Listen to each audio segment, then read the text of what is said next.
Hello guys, today we're going to talk about why the new release from Sony is really important for the industry.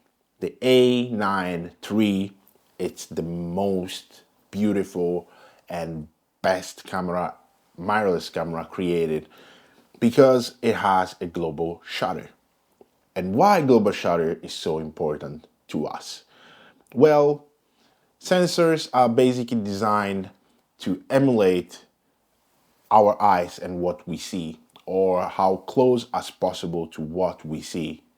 And until now, in every picture captured or any image captured, there was always a little bit of rolling shutter. For how fast the sensor can be, there was always tiny, still a little bit of rolling shutter. So that's where a global shutter comes in place, because the motion blur or the rolling shutter of our eyes is literally like it's basically none. It's not like we are gonna see bending, this bending thing. Like you can just at the moment look at the pole and like do this with your eyes. Okay, what are you seeing? You're not seeing bendings or you're not seeing weird artifact on the image. That's basically what a global shutter does. A global shutter is basically reading the image as your eyes and literally neutralizing every rolling shutter and every motion blur. So a global shutter is actually better than your eyes because it's literally capturing moments even faster than your eyes. And especially the A9 Mark III does it at 120 frames per second, which is insane.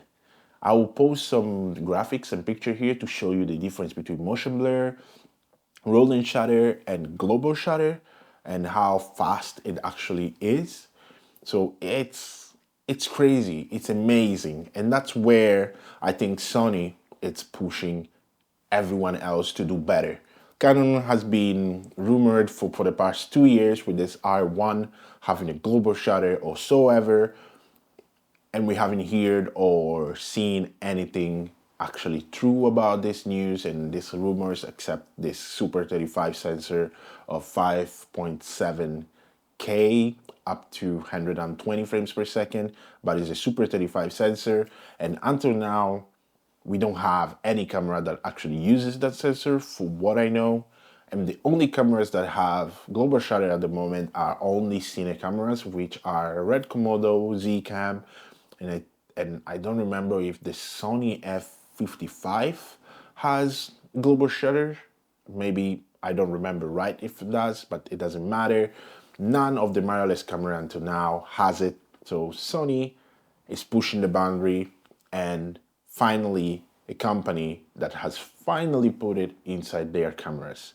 The only thing I don't like about Sony is that they release a camera and 1 year to 2 years after they release basically the same camera in a different shell, which is good. It's good for marketing and everything because you actually use in a different bodies your sensor, so it doesn't get wasted in only one body. But at the same time, it kind of loses a little bit of value. But if they do that with the global shutter, I'm happy about it, and I might switch. We will see what they come out with. But this is really great because the A7S4, it says that it will be out next year. That's our rumors that it's coming. And now that they have developed a global shutter of 24.6 megapixels, and for what I hear, there is like a possibility that the A7S4 has a new sensor with more megapixels because that's what people are requesting. And usually the S lineup is designed for really good low light. So let's see what Sony will say about it. I'm not 100% sure about how the dynamic range with global shutter is in this new global shutter that Sony has put out, because there is not a real image or nobody really talking about it yet, and Sony hasn't put anything out there about it yet. So we will see soon. I'm looking forward to Gerald and Dan test on it. So I hope Gerald will put it out pretty soon because we are all curious to know the nitpicking details about this global shutter. So, what do you think? Write me down below in the comments. I just wanted to pop out a really quick video out here, no scripted. I never really do script on my videos, and I think you can see it because I'm really blabbering a lot and talking a lot about anything and everything. So let me comment down below, share your thoughts down below. Let's have a chat and let's see what other companies will do. Especially looking forward to see what Lumix will do now with the S1H Mark II or S2H or however they will call it. Because if that camera has ND filters and a global shutter, it might actually take over the market. Thank you. Take good care of yourself and see you in the next one.